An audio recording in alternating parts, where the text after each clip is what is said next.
कुछ खास मेहमान हमारे साथ जुड़ रहे हैं। हमारे साथ समाजवादी पार्टी से प्रवक्ता कीर्ति निधि पांडे हैं। बहुत बहुत स्वागत, बहुत बहुत शुक्रिया आपका। कुछ सवाल है, मैं पहले उस पर नजर डाल लीजिए कि 2024 चुनाव के लिए आखिरकार तमाम राजनीतिक दलों की प्लानिंग क्या कहती है। पहला महत्वपूर्ण सवाल। अगला महत्वपूर्ण सवाल पर जरा नजर डालिए कि 325 सीटों का आखिरकार गणित क्या है, कैसे उनको साधा जाएगा। 2024 में मोदी का 51% फॉर्मूला क्या कहता है।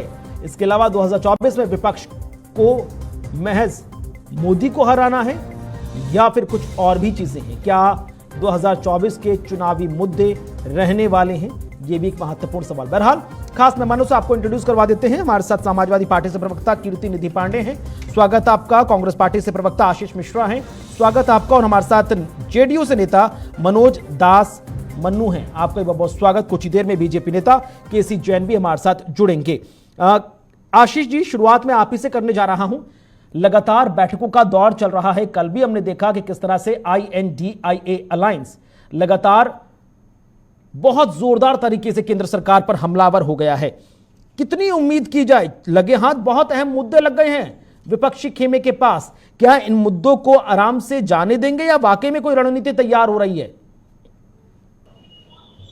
जैसे कि देखिए, मैं आपके माध्यम से बताना चाहूंगा कि आप लोगों ने जो हेडलाइंस रखा है कि भारतीय जनता पार्टी की मैराथन बैठक चालू है, तो मैं इसे मैराथन बैठक की जगह पे कहना चाहूंगा कि ये तन है और माथापच्ची वाली बैठक है, क्योंकि आपस में सिर फुड़ौल जिस प्रकार से भारतीय जनता पार्टी में अंदरूनी खेमे में चल रहा है, ये जग जाहिर हो रहा है। कहीं मामा रो रहे हैं तो कहीं रानी रो रही हैं। इसका खामियाजा जो है भारतीय जनता पार्टी को आगामी लोकसभा चुनाव में देखने को मिलेगा। मोहन यादव को सबसे पहले मुख्यमंत्री बनाने के बाद सबसे पहले अगर अंदरूनी पटकनी किसी ने दी है तो बृजभूषण शरण सिंह के साथी जो अभी चुनाव जीत के आए हैं WFI का, उन्होंने ही मोहन यादव को हराया है। और मोहन यादव की क्या परिस्थिति हुई है, 5 वोट तक के मोहताज हो गए वो। तो ये आने वाले दिनों में आपको देखने को मिलेगा। और भारतीय जनता पार्टी 325 का दावा कर रही है। मैं आपको बताता हूँ कि इंडिया अलायंस आपको 400 से अधिक एक बार वापस से ऐतिहासिक कीर्तिमान जिस प्रकार से आदरणीय। वही तो महत्वपूर्ण सवाल है ना आशीष जी,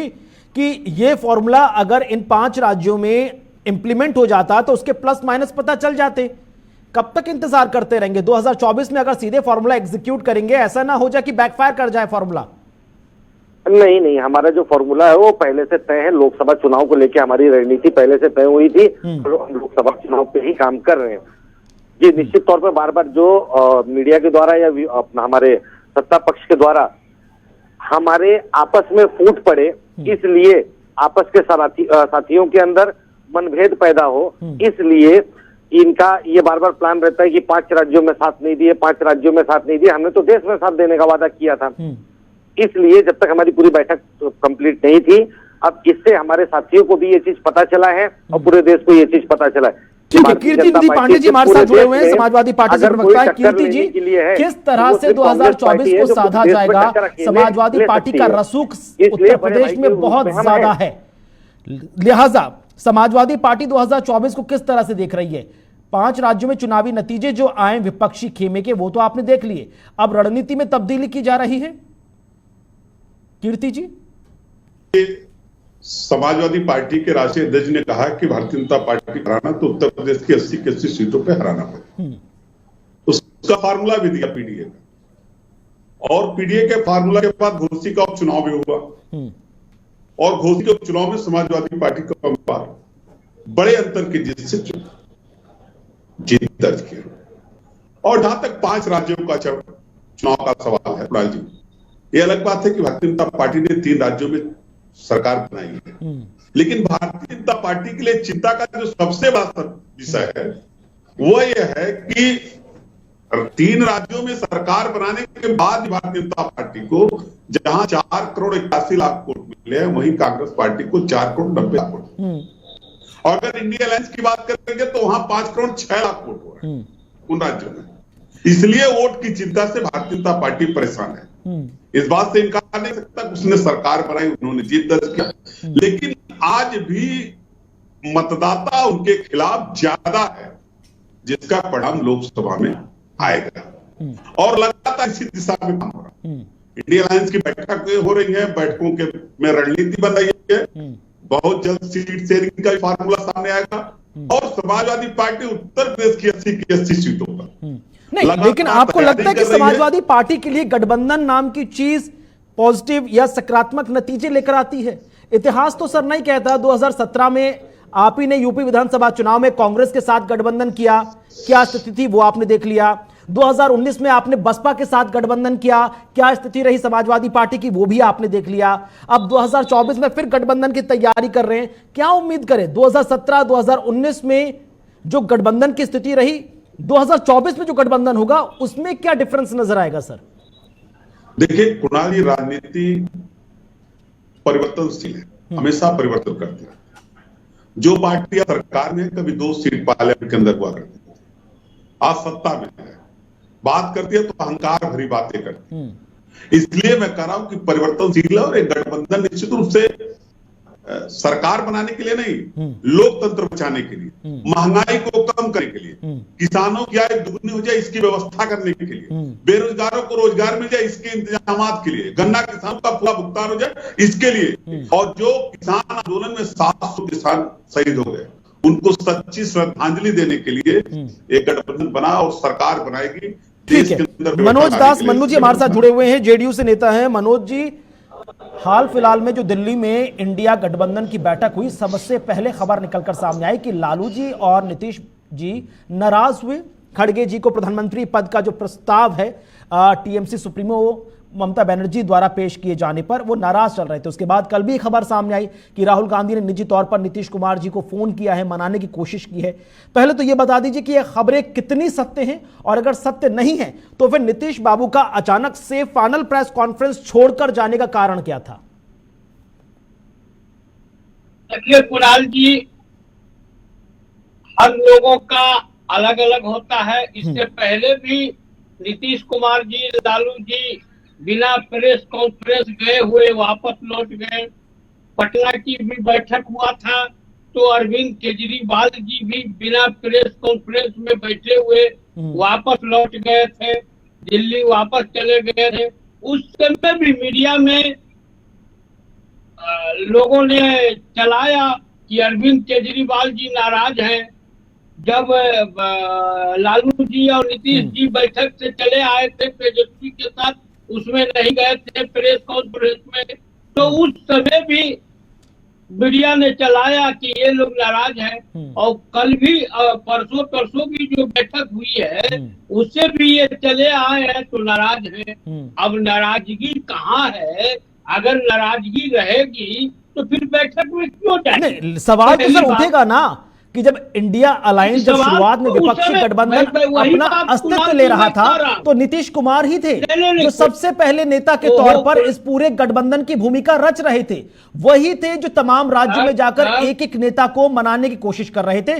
वही लग रहा था कि वही लीड करेंगे इस गठबंधन को और वही बड़े भाई की भूमिका निभाएंगे। लेकिन पटना के बाद बेंगलुरु, बेंगलुरु के बाद मुंबई, मुंबई के बाद दिल्ली आते आते सर उनकी जो कमी है, जो उनकी लीड है, वो नजर नहीं आ रही सर। ये नजर नहीं आ रही है। यहाँ हम नजर आने के लिए काम नहीं कर रहे हैं। नीतीश कुमार जी सभी लोगों को जोड़कर काम कर रहे हैं और ये कोई बैठक में कोई प्रेस कॉन्फ्रेंस में नहीं गए तो वो नाराज है, ऐसी कोई बात नहीं है।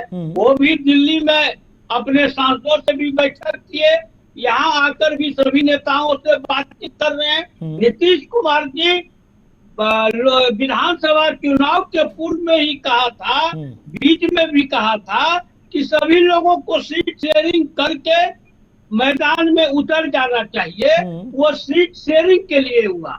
और राहुल गांधी जी मनाने की बात कहाँ उठती है? राहुल गांधी जी गठबंधन के नेता हैं, उन्होंने मुख्यमंत्री जी से बात किया, सीट शेयरिंग के सवाल पर बात किया, उन्होंने बिहार में मंत्रिमंडल के विस्तार पर बात किया। अब उन्होंने क्या बात किया, ये कि मनाने के लिए बात किया, ये तो पता नहीं। प्रेस वाले को उस टेलीफोन से लगा हुआ था क्या, वो सुन रहे होते हैं। इसलिए कुणाल जी ऐसी बात नहीं है, क्योंकि सर अच्छे नतीजों की उम्मीद हर कोई करता है ना। बिहार में जेडीयू मैं पार्टी के वही मैं परफॉर्मेंस कर की रहा अच्छी हूं ना उम्मीद हर कि कोई आप- करता है। 2014 का वक्त याद कर लीजिए, जब प्रधानमंत्री के तौर पर नरेंद्र मोदी जी का नाम रखा गया था तो नीतीश बाबू नाराज हो गए थे। और 2014 में जो चुनावी नतीजे लोकसभा चुनाव में निकलकर सामने आए थे तो नीतीश बाबू तो इतने नाराज हो गए थे कि सीएम की कुर्सी छोड़कर जीतन राम मांझी को कुर्सी पर बैठा दिया था। उसके बाद क्या कुछ हश्र हुआ वो सबने देखा है। बहरहाल लौटूंगा आपके पास। केसी जैन जी हमारे साथ जुड़े हुए हैं। केसी जैन जी, 5 राज्यों में जो नतीजे निकलकर सामने आए, बीजेपी अब की बार 400 पार का नारा लेकर चल रही है। बड़ी बात है कि 325 प्लस तो अकेले बलबूते के लिए रणनीति बनाई जा रही है। विपक्ष ने मोर्चा खोला हुआ है कि आप संसद से लेकर सड़क तक विपक्ष या आम जनता की आवाज सुनना नहीं चाहते। ऐसे में सबको म्यूट करके आप अकेले तानाशाही रवैया अपना रहे हैं जो नहीं चल पाएगा। और इस बार विपक्षी गठबंधन आम जनता का साथ लेकर आपको 2024 में पटखनी देने के लिए तैयार है। केसी जैन जी, आपकी प्रतिक्रिया। जी धन्यवाद कुणाल जी। देखिए कुणाल जी, जहां तक विपक्ष के जो तमाम सारे सांसद हैं उनके निलंबन की बात है, तो ऐसा नहीं है कि निलंबन पहली बार हुआ है। इसके पहले भी निलंबन हुआ है और बड़ी संख्या में 50-50, 60-60 सांसदों का निलंबन इसी सदन के अंदर देखा गया है कि कांग्रेस की सरकार में किया गया। और क्यों किया गया था ये भी सबको पता है कि जिस समय प्रश्न उठाया गया कि इंदिरा गांधी जी की जो हत्या हुई उसकी जांच कमेटी जांच कमेटी की रिपोर्ट जब सदन के अंदर रखने की बात कही गई, तब कांग्रेस ने भारतीय जनता पार्टी के और अन्य कई सारे दलों के जो विपक्ष के नेता थे उनको निलंबित कर दिया गया। बात यह है कि देखिए, इनका मकसद सिर्फ और सिर्फ हंगामा खड़ा करना है, चर्चा करना नहीं। पिछले 4.5 साल बीते सरकार के, तब तो इतने सारे लोगों का कोई निलंबन नहीं हुआ। और पिछली जो सरकार रही 2014 से लेकर के 2019 तक, तब इस तरीके से निलंबन नहीं हुआ। तो अब तो चुनाव बिल्कुल सिर पे है 2024 के, ऐसे में निलंबन की आवश्यकता क्यों आन पड़ी। और ये सारी की सारी कार्रवाई स्पीकर महोदय करते हैं, न कि कोई भारतीय जनता पार्टी उसमें करती है। तो जिन महत्वपूर्ण मुद्दों पे चर्चा होनी है, जो देश के विकास के लिए आवश्यक है, और नहीं, आपने विकास की बात की ना सर, आपने जिस विकास की बात की उसी को लेकर तो तमाम कांग्रेस के प्रवक्ता आप पर हल्ला बोल कर रहे हैं कि आपने दरअसल 146 सांसदों को सस्पेंड नहीं किया। आपने 146 सांसद जो लोकसभा को रिप्रेजेंट कर रहे थे, वहां की लाखों की जनता को म्यूट करने का काम किया सर आपने। नहीं, देखिए कुणाल जी, वही बात है ना कि जो काम ये पहले कर चुके,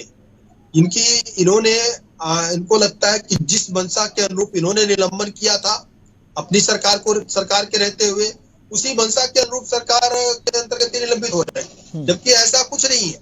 हुआ क्या कि सदन के अंदर सुरक्षा को लेकर के जिस तरीके से हंगामा कर रहे हैं, जबकि लगातार स्पीकर महोदय ने स्पष्ट किया कि जो है सदन की सुरक्षा लोकसभा सचिवालय के पास होती है और उसका जो एग्जीक्यूटिव मेन पर्सन है वो स्पीकर महोदय स्वयं होते उसमें। तो वो पूरी जांच बैठा दिए, जांच बैठने के बाद सारी चीजें सामने आ जाएंगी। अब उसको लेके इतनी जल्दबाजी, इतना हंगामा क्या क्या मतलब है? क्या बाकी सारे काम उसके लिए रोक दिए जाए क्या? तो बाकी सारे काम होने दीजिए। जिन चीजों को लेकर के खास करके कांग्रेस सवाल उठा रही है, प्रश्न खड़ा कर रही है कि आप मनमाने तरीके से सदन के अंदर रखे गए प्रस्तावों को पास कर रहे हैं। तो अगर आपको ऐसा लगता है तो आपने उस तरीके का काम क्यों कर रहे हैं भाई?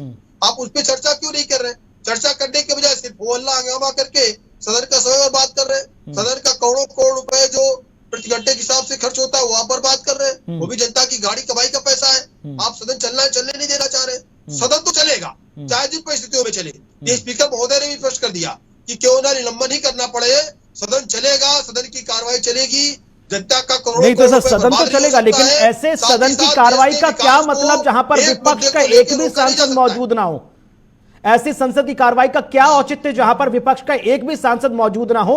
एक ही सत्र में लोकसभा से लेकर राज्यसभा तक 146 सांसद निलंबित कर दिए जाएं, तो ऐसे में फिर क्या मतलब रह गया? विपक्ष तो फिर सवाल उठाएगा ही ना कि आपने ना उनको बेरोजगारी के मुद्दे पर बात करने दी, ना आपने उनको खिलाड़ियों के मुद्दे पर बात करने दी, ना आपने उनको अग्निवीरों के मुद्दे पर बात करने दी, ना आपने उनको मणिपुर के मुद्दे पर बात करने दी, ना आपने उनको किसानों के मुद्दे पर बात करने दी, ना आपने उनको रोजगार के मुद्दे पर बात करने दी। कुणाल जी, आपके प्रश्न में ही आपके प्रश्न का उत्तर छुपा हुआ है। अग्निवीर की योजना कब आई थी? उस पे सदन के अंदर कितना कुछ हुआ, कितनी चर्चा हुई, हंगामा भी हुआ, लेकिन सदन ठप नहीं हुई। अब तो जब इन्होंने सदन ठप करने का निर्णय ले लिया है, सिर्फ हंगामा करने का निर्णय ले लिया है और किसी भी तरीके से सदन को नहीं चलने देना है, ठीक है। उसके बाद में तोहमत किस पे लगानी सरकार के ऊपर कि सरकार काम नहीं कर रही है, तो दोनों चीजें नहीं चलेंगी। चित्त भी अपनी पट भी अपनी, ये नहीं चलने पाएगा। आशीष जी कुछ कहना चाह रहे हैं? आशीष जी अपनी बात तो रखिएगा। आप पे आरोप लग रहा है कि जानबूझकर आपने संसद की कार्रवाई को बाधित किया ताकि आम जनता के बीच मैसेज जाए कि सरकार के इस शीतकालीन सत्र में प्रोडक्टिविटी 0 के बराबर होने जा रही है। आप पर आरोप लग रहा है कि आपने जानबूझकर पूरा हंगामा किया ताकि आप सरकार को काम ना करने दें और जनता से जुड़े विकास के मुद्दे हैं वो पटल पर ना रखे जाएं, ना पास हों। कुणाल जी, हमारे भारतीय जनता पार्टी के बड़े भाई केसी जैन जी, प्रवक्ता महोदय, इसे कहते हैं गलघोटी करना, ठीक है। जबरा मारे रोने भी न दे, ये भारतीय जनता पार्टी की हालात है इस समय। एक तो आज इनके पास बहुमत है, इसके लिए अपने से छोटे लोगों को ये जबरन गला दबा के मारना चाहते हैं और मारने पे आदमी उठे भी ना, ऐसी सिफारिश भी करते हैं। ये कह रहे हैं कि इसके पहले भी निलंबन हुआ है। निश्चित तौर पे 74 जो सांसदों द्वारा निलंबन नहीं था वो इस्तीफा दे रहे थे, लेकिन लोकसभा के अध्यक्ष ने इस्तीफा को नामंजूर कर दिया था। एक चीज, दूसरी चीज रह गई, आप ये कह रहे हैं हमारे भारतीय जनता पार्टी के प्रवक्ता महोदय की कार्रवाई जो होती है स्पीकर के माध्यम से होती है। स्पीकर के माध्यम से अगर होती है तो स्पीकर का पद एक गरिमामयी संवैधानिक पद होता है, लेकिन जिन राज्यों में चुनाव है उन राज्यों में जाके अगर स्पीकर महोदय ही, उपराष्ट्रपति महोदय अगर जाके वहां पे प्रधानमंत्री का महिमा मंडन करने लग जाए, भारतीय जनता पार्टी का गाना गाने लग जाए, तो किस संवैधानिक नजरिए से देखना चाहिए? केसी जैन जी बोलते बोलते बोलते बहुत सारी चीजें छुपा ले गए। और अग्निवीर की बात कर रहे हैं, अग्निवीर पे आज युवा रो रहा है। आपको चाहिए समय 5 साल के लिए। इन्होंने क्या किया है कुणाल जी, हमारे दो के जरिए, हमारे दो कौन, हम दो मतलब प्रधानमंत्री नरेंद्र मोदी जी और अमित शाह जी, हमारे दो कौन, अडानी जी और अंबानी जी, हमारे दो के सहारे कौन, ओम बिरला जी और सर, अगर ऐसा पूरा पिरामिड बनाने जाएंगे ना तो बहुत सारी उसमें जड़ें निकलकर सामने आएंगी। लेकिन आरोप तो लग रहा है ना आशीष जी कि कांग्रेस पार्टी बिल्कुल सीरियस नहीं है ना, संसद के अंदर सीरियस थी, और आपको जब सस्पेंड करके बाहर रखा गया तो वहां पर भी आप सीरियस नहीं थे। वहां पर भी उपराष्ट्रपति जगदीप धनखड़ की मिमिक्री कर रहे थे टीएमसी के सांसद कैलाश बैनर्जी, और जब वो कर रहे थे कल्याण बैनर्जी, तो वहां पर आप ही के पार्टी के नेता राहुल गांधी जी उनकी वीडियोग्राफी कर रहे थे। बनर्जी ने, एक सांसद ने मिमिक्री किया। मिमिक्री किसको बोलते हैं पता है? जब संसद में खड़े होके ऐसा ऐसा करने लग जाए, ऐसा ऐसा करने लग जाए, ऐसा ऐसा करने लग जाए। प्रधानमंत्री की गरिमा तार तार उन्होंने संवैधानिक पद पे रहते हुए खुद ही किया।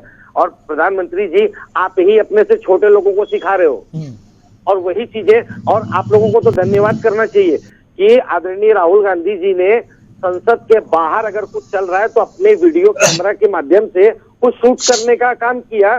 तो इसी चीज की जानकारी तो धनखड़ साहब तक पहुंची, तो शुक्रिया करना चाहिए राहुल जी का। राहुल जी ने बड़े भाई की भूमिका निभाई वहां पे, और उन्होंने ही वहां तक जानकारी पहुंचाई। तो उसके अंदर मिमिक्री का कोई काम नहीं था। अगर मिमिक्री है तो सबसे पहले सदन में आके माफी मांगना चाहिए। किसको? नरेंद्र मोदी जी को। और इस बार निलंबन की बात हुई थी, बात किस बात को लेके थी? सिर्फ यही थी ना, राहुल जी ने यही पूछा था, विपक्ष के लोगों ने यही पूछा था कि भाई जो प्रताप सिन्हा भारतीय जनता पार्टी के सांसद हैं, उनके दिए हुए सिफारिश पत्र के पास बनने पर वो अराजक तत्व तो अंदर आए। यही बात थी। प्रताप सिन्हा पे क्या कार्रवाई हुई?